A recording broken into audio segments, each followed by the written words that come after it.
Now, please welcome again our board chair, Mercedes Sherrod Evans, and President Brian Pellinen.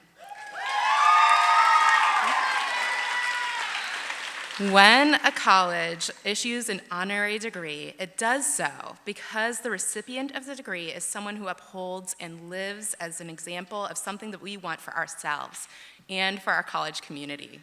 This year, we are so very proud to honor a very accomplished and inspirational artist, Paul Emmanuel. Will Lynn Cooney and Paul please come up?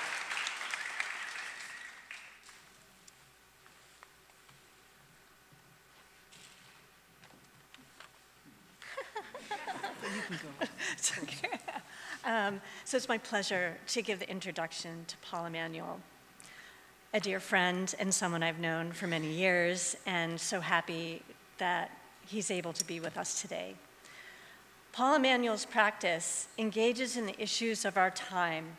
He brings to life a daring vision executed with a sensitive and careful hand. Born in Kabwe, Zambia, and earning a degree in fine arts from the University of Witwatersrand in Johannesburg, South Africa, Emmanuel's multidisciplinary practice explores how psychic and physical landscapes interact in their construction of memories and identities. From intricately incised drawings on carbon paper to site-responsive public art projects, Emmanuel unifies deep meaning with acute attention to detail and technical skill. His groundbreaking and powerful artworks center the male figure, often examining his own body as an elegaic site of gender signification. Emmanuel's so-named counter-memorials interrogate who and how we remember.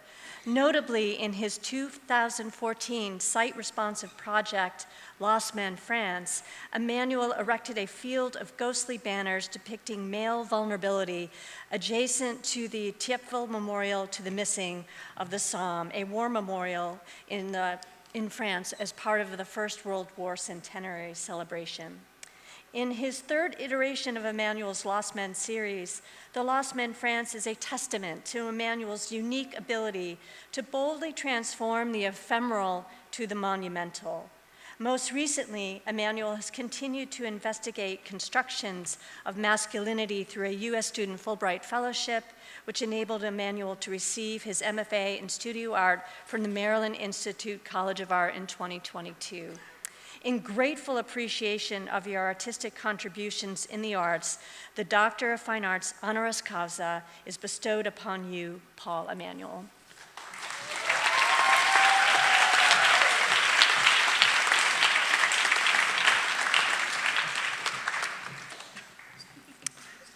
By the authority of the Board of Trustees of Montserrat College of Art, I confer upon Paul Emmanuel the degree of the Doctor of Fine Arts, honoris causa, with all the rights, privileges, honors, and responsibilities pertaining thereto. Congratulations.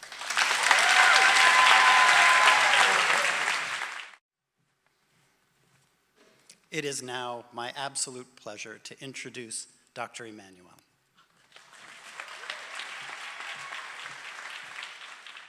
I know that in 2025, it's not that big a deal for a guy to wear heels, but for me, it's huge. I wear these heels to face my fears. I really had to psych myself up to do this today. I grew up in South Africa during apartheid when it was illegal to be gay, and doing something like this would have been scorned and ridiculed. I would have been branded degenerate, a maker of degenerate art. Right now, I can still hear an irritating little voice in my head saying to me, who'd give an honorary doctorate to something like you? And so, thank you to the Montserrat faculty and trustees for giving this award to someone like me, and for not going along with the politics of our time. Montserrat College of Art is a place where I can feel at home, a place that allows me to be my sparkly self. And I salute you, graduates of 25, while wearing my sparkly heels.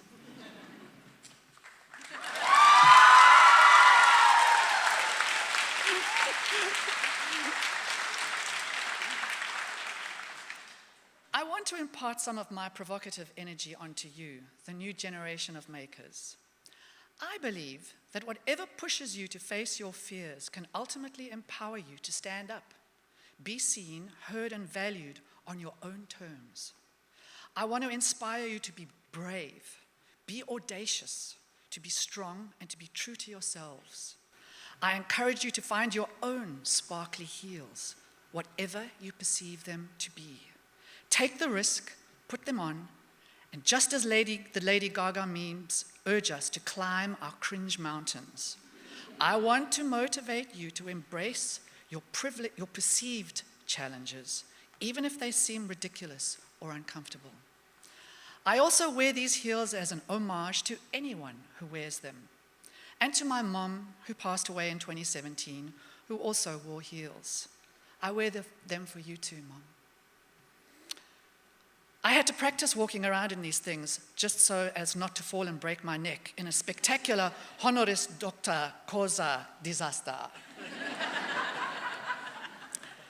I wear these shoes to lift our spirits and as a reminder for me to not take myself too seriously.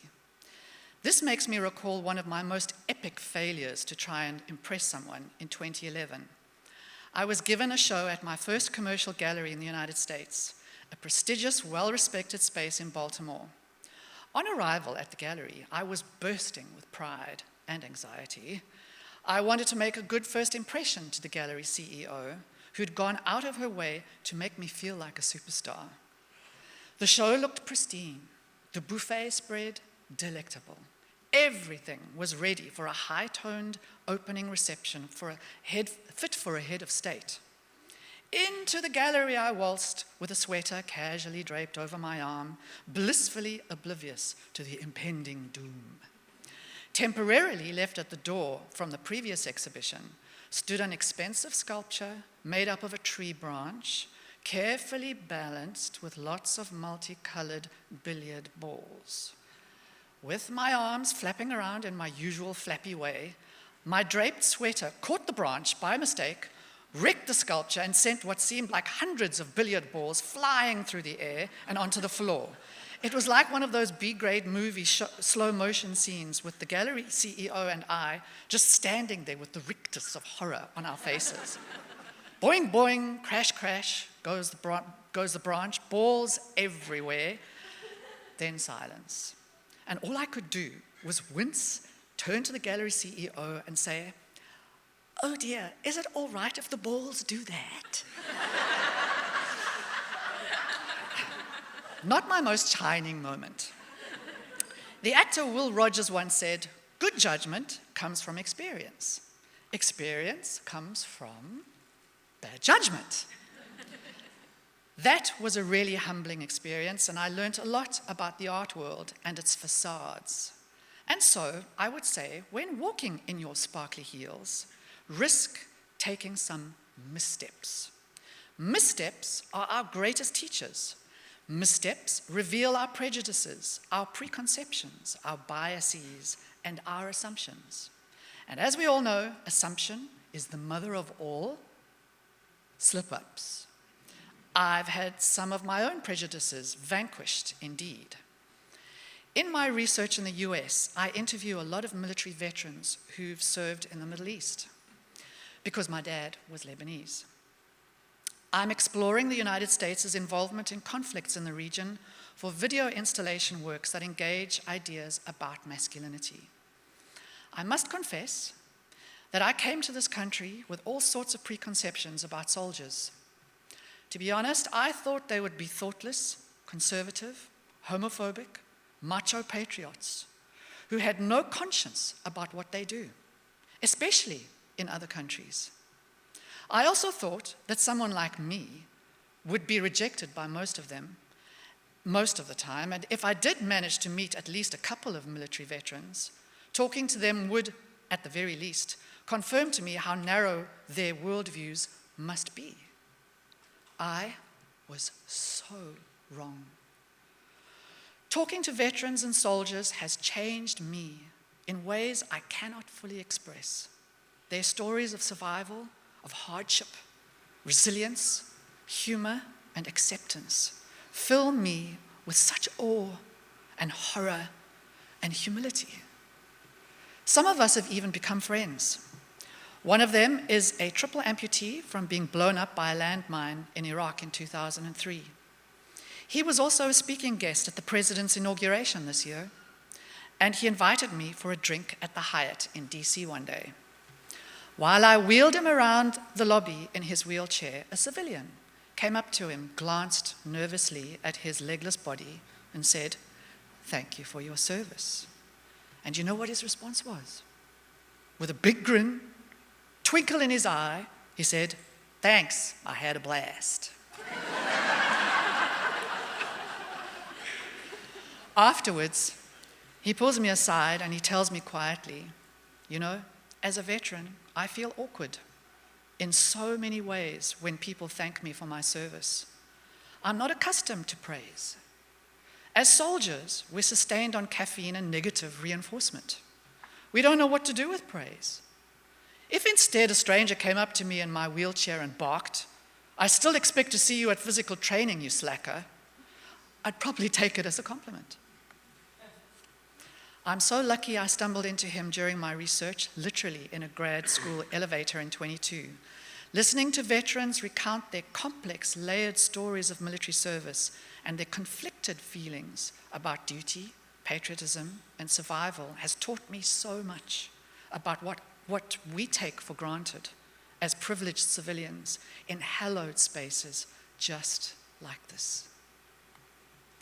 We're in such a precious place and time, you know. More about missteps. Sometimes I think a misstep is just a first step in disguise. In 2013, I remember how devastated I was when I was refused permission to put up an outdoor installation of banners in France next to a huge World War I monument in the countryside.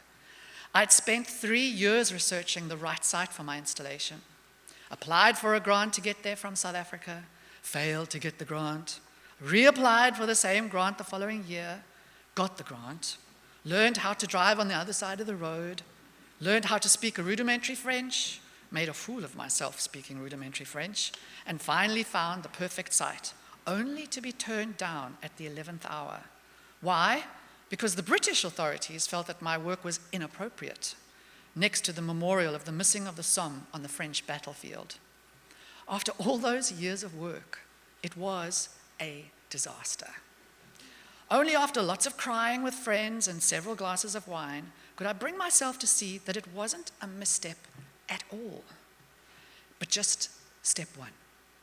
Yes, I was refused permission to put it up on the grounds of the monument, which is managed by the British government. But I was later granted permission to put it up on a privately owned farm next to the memorial grounds, managed by the French. As a result, the installation was read in a more powerful way by critics because of its perceived sensitivity to the site and the pilgrims who visited it. Since then, I've learned a few things about memorials and monuments, and that memorialization is something we all think about at some level. We care about the way we're perceived by others and how we'll be remembered. After all, that's why we take photographs. With each social media upload, we build little monuments to ourselves to remember beautiful moments just like this one. And unconsciously, all of us want to connect to something bigger than ourselves, to the eternal, to the divine.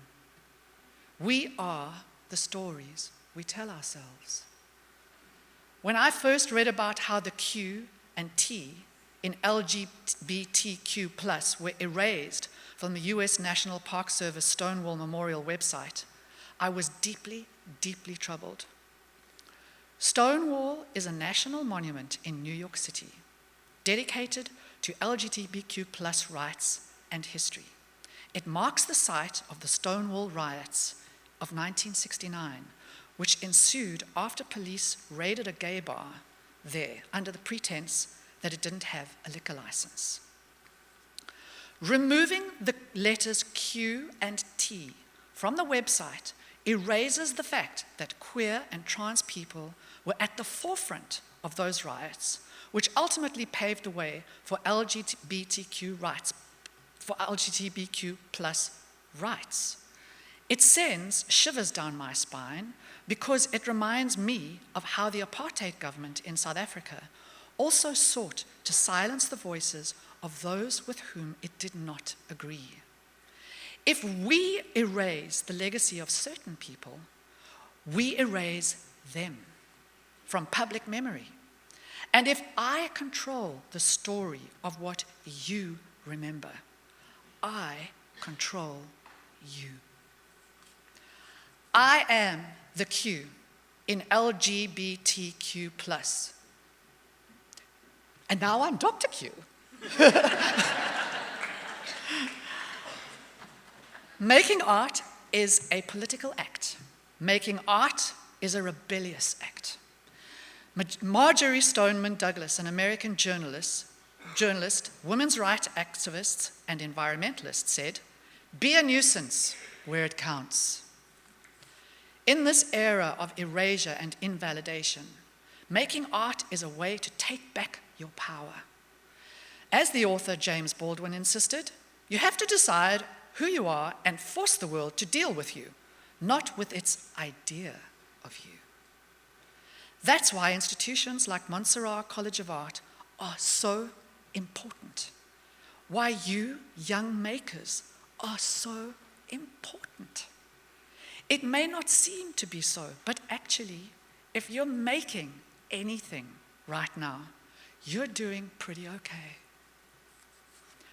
I love what theorist and poet Fred Moten said when he urges us makers to forget about trying to find ourselves when creating things. Instead, let's rather find ways in which we might try to lose ourselves. I think that this is his way of encouraging us to not be afraid to give up our self-consciousness, our egos. It's hard, you know. We risk being laughed at. We risk being criticized. We risk being vulnerable. Maybe we risk being labeled degenerate. In other words, the very thing that we perceive to be disempowering is often the very thing that can make us shine. So, graduates of 25, this is my way of saying, find your own sparkly heels, whatever you perceive them to be. Take the risk, put them on, find your balance, and walk tall. Thank you.